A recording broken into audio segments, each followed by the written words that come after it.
Hey everybody, Arnaldo Wafferman here, and I think that the very first video that I should do for this channel should be about Betta tanks. You know, I own tons of different tanks. I've got a community freshwater. I've got my puffer tank over here. Excuse the mess in my office. Pea puffer. I've got a saltwater, a jelly, you know, even a crab tank for crab people. And the Betta ones are always the ones I get the most questions about. And maybe that's because the Betta is perhaps the most misunderstood fish. Now, I'm not here to tell you about where Bettas come from and how they live and all that. Although if you want me to do a video on that, please leave a comment below. But I am here to tell you about Betta keeping. There's a lot of controversies out there, and some people agree, disagree. You know, some people keep them in a cup. That's a no-no. Bowl, that's a no-no. Bettas are no different than any other fish. They need heat between 70 to 80 degrees. They need filtration. Excuse the algae here. I'll explain that one in another video about a treatment that I had to do for ick, and it did kill some of the bacteria, which after a bit it caused an algae bloom. But they need heat, they need filtration, they need a low flow. You'll see that nothing is moving here. You know, and you can keep them in a smaller, you know, bowl without filtration, but then you got to change the water almost every day. And if you don't do it right, you could even shock the fish. Just because it's alive doesn't mean it's thriving. You know, this is Dexter right here. When I got Dexter, which he's hiding right now, he did not have these beautiful colors and fins that he does now.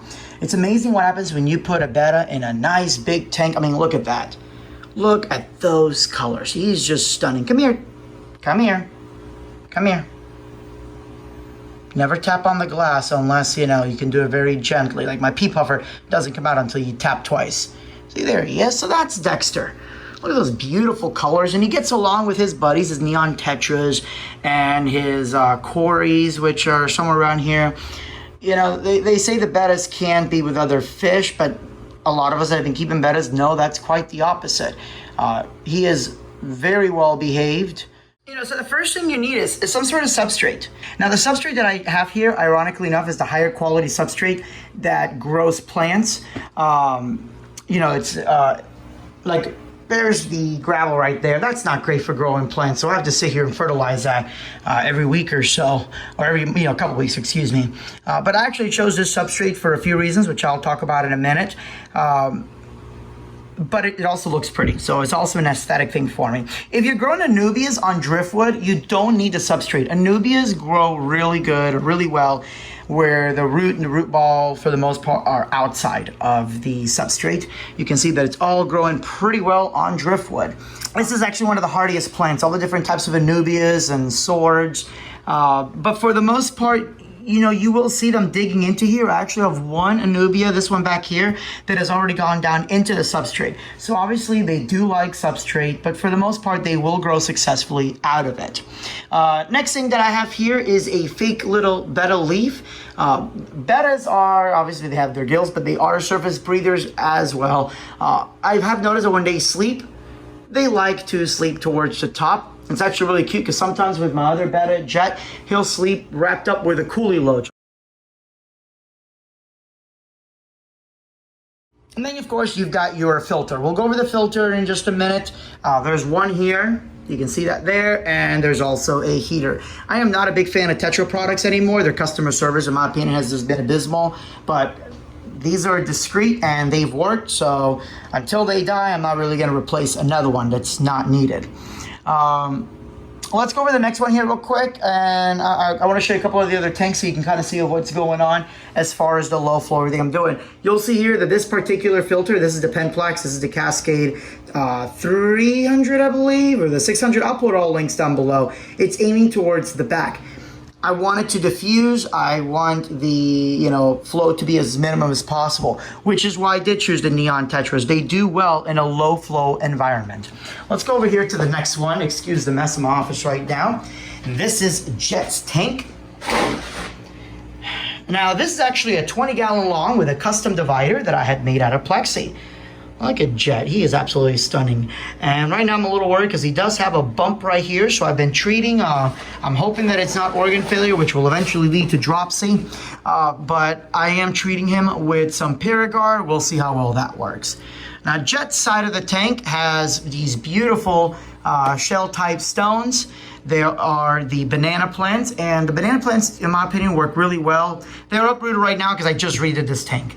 But the banana plants, in my opinion, work really well when they are slightly halfway in versus just sat on top. There's one here, you can see this thing was super tiny, like it was the size of my thumb, and I've only had these for maybe a couple of months. I did pull some of these roots out. I just want you to see that the banana plants do have roots. A lot of you think that the bananas themselves, bananas are the roots, and that's definitely not correct. They do have roots, and they do get pretty long. There's actually one back there that I forgot to push all the way in, and you can see the stem from the lily pads that come up to the top. And then we've got a little bit of moss here. Again, same thing, there is a filter, but it's on the other side of the tank. There is a bubbler. They don't necessarily like a lot of flow, so the bubbles can be a bad thing. Right now is just because I am treating it. I want it to be aerated, but because the filter's on this side, I do need that gas exchange. So that's on there. But I do my best to make sure by watching just the fine, subtle things here. There's no movement in here, and he just swims everywhere. Now this is actually kind of funny. These are my Nerite snails. I keep separating them. Let me move this here for a second. I keep separating them, and the little one always gets on top of the big one there. So we'll talk about that in a later video. Nerite snails are incredible, except they do lay eggs everywhere. My goodness, they lay them everywhere. And they do such a good job at keeping the hair algae under control. I like the look of hair algae. I think it makes things a little more natural. It adds to the moss that's on there. So it kind of plays along with it. But hair algae and the black-beard algae, which you can also see there in bits, can get out of control quickly. These guys eat them even faster than mystery snails. But again, you've got this issue here. Also, Nerites are really good in saltwater. In brackish, not saltwater, brackish. Nerites, acclimate them for brackish, and you're gonna have a good success with them. That's what's in my crab tank currently. I have not named this fella yet. I just got him from a friend of mine. Beautiful blue colors on him, and these plants were almost dying, so I am trying to get these back up. They were wilted and melted, and you can see they are slowly coming back up. And again, lots of nooks and crannies. Bettas are incredibly intelligent. You can actually teach them tricks. Look it up, and I'll even do some videos on that later on too, but they love to explore, they love to play. And again, you'll see the Cascade 300. So the other filter is the Cascade 600. We'll talk about filters in just a minute. And then we have Swim Shady. Look at that beautiful blue and color purple on him. There's a little bit of cyano outbreak right here. Oh my God, I'm so not happy about that. But I am getting that under control. As you can see, some of it's starting to fade away there without having to use any chemicals. So again, once I'm successful with that, I will do a video on that, just kind of tracking down what I've done. Again, you'll see again a lot of the same things. You've got the leaf, you have your rocks, you've got, some sort of gas exchange, and plants. Plants are so important to that nitrogen cycle. I'm only doing water changes every 2 weeks, and I don't even need to do them that much per my water test, but I like that nutrient exchange. I think that's so important. And then this is a new one that I just made. I have not named him yet, but look at that beautiful, just green and black type color. There we go. We'll go over Betta breeds later, but again, just a really simple design that I made on here. You can see my custom divider and another Cascade 300. So why do I not go with the hang-on-back filters? Well, let's pull one of these hang-on-back filters so you guys can see what I'm talking about. Now, call me biased because I'm tired of using these things, and I had a terrible experience with the crappy impellers and Tetra, the brand in general. And there's tons of different brands like this, but they're all pretty similar, right? The intake comes in here, goes out here, then the water goes in here. A lot of you buy those like pre-made little like packs of carbon and stuff, and then replace them once a week, but all it does is crash the nitrogen cycle. So you take all that out, and instead you use these sponges. You can put your own socks of whatever media you want to use, whether it's the bio balls or the carbon, etc., and that lasts you a lot longer. It's a huge upgrade to the tank. But the problem with that is that the water goes in here and it just kind of skims over the top. Yes, some of it goes from underneath, but no, it doesn't force underneath and then go up. So a lot of that water was never even properly filtered to begin with.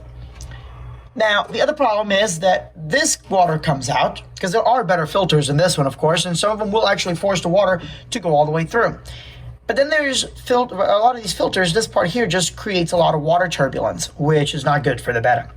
Now, a lot of us for a while was, we would just take like a sponge or something and have it like this here so it baffles the water. But a lot of times the water will go directly over it and just really not do much, or it'll make an even bigger mess. There was this young kid on YouTube that basically did a video where he took a water bottle, cut it, and then slid it right over there, which completely baffles the water. For the longest time, that was great. It made almost no turbulence in the water of the tank, but the algae collected. It had to be cleaned often. These things are just garbage. First of all, I modified it a little bit, and we're going to open it in a second, but you're going to see there's 3 compartments. The top is your motor and your impeller intake, etc. Your middle is where the carbon goes. Well, I've got plants, so no carbon for me. As a matter of fact, the reason my plants grow so well is because I don't have the carbon. Plants do the job of carbon as far as getting rid of those nitrates, and it may not take the poisons out of the tank, but that's what water changes are for. And I say poisons in case you stick your hand in there and you had maybe some oil or something. And the bottom is a sponge. So what happens is water goes up. It goes through that sponge. It takes all the detritus, all the crap out of there, and then it goes into the carbon. I took the carbon out and I switched it out with bio balls. A lot of time and research went into me choosing these, the Eheim Substrate Pro. So here's what a bio ball is, and if you do salt water, you're very familiar with the Marine Pure blocks. Well, this is very similar to it. Each one of these little bio balls here has tons of pores. I mean, it's so porous, tons and tons and tons of little holes in there, creating thousands of square feet for just, a few balls, right? And what happens is bacteria settles in there, and that's where the nitrate cycle takes place. This, in my opinion, works better than a sponge because these never break down. Okay, the ones that are inside this tank here are at least 2 years old, and they look new as far as nothing's degraded or fallen apart. Really happy with the Eheim Substrate Pro. And again, links below. But the only problem with this filter is that the water comes up from this middle section right here. So for the most part, a lot of it will bypass that sponge and then clog up the little Eheim balls. Now for that, you can take something like this, cut it up and shove it in there. But I actually just put some more of those balls in there, which forces the water to come out from the sides and into the sponge. A lot of good success with that. Always a clean and happy filter. Taking care of a betta should be no different than taking care of any other fish. They don't like being in small bowls. That's just a bunch of lies, okay? So don't believe any pet store. Minimum, in my opinion, should be a 5-gallon, but really, the price that it's gonna cost you for a 5-gallon, you might as well go with a 10. You see a 5-gallon, those all-in-one tanks will run you, unless you get some really crappy one. But a decent 5-gallon, when all said and done, is gonna run you about 40, 50 bucks. Well, you can get one of these for about $10, a 10-gallon tank. Now, this is a 20. You can get a 10-gallon tank for about 10, 15 bucks at Walmart. You can get a decent LED light. Now, what kind of LED light did I go with? Well, I actually went with the Fluval series, the Aqua Sky. This is programmed to go with sunrise, sunset. If you have, you can time it however you want. You can even program like thunder and lightning. You can change the colors if you want. But either way, if you have a good light, and this light is expensive. This is about $100 for a light, but you can get a decent light for about, 20, 30 bucks for an LED. If you want to go with a traditional, it's only, $10 maybe at Walmart or whatnot. But either way, you can get a nice light and a tank for under 40 bucks. Again, with filters, go with the Cascade. It's going to last you a lot longer. Better quality by far. There's no reason to at least do a 10-gallon tank, but a 20-gallon tank allows you to do so much more. Again, you can do a standard 20 like this one and just create a beautiful scape. I mean, the neon tetra is such a simple fish, but just look at the color that they add. Look at the way that they school. It contrasts the movement and the colors of the Betta himself. And of course, the Corys are just the coolest fish ever, and I'll do a video on that later. As a matter of fact, if there's any of the fish that you've seen that you want me to talk about, be sure to let me know. Hopefully this video helped understand the overall setup, how I have everything laid out, and why I've done it the way that I have. If you have any questions or comments or anything, please leave them down below. Thanks so much for watching. Please subscribe and tell your friends about this. I'd love to be able to build this channel up like I've built my other channel, Gear It First. Also, there'll be a link below to that as well. Have a great one.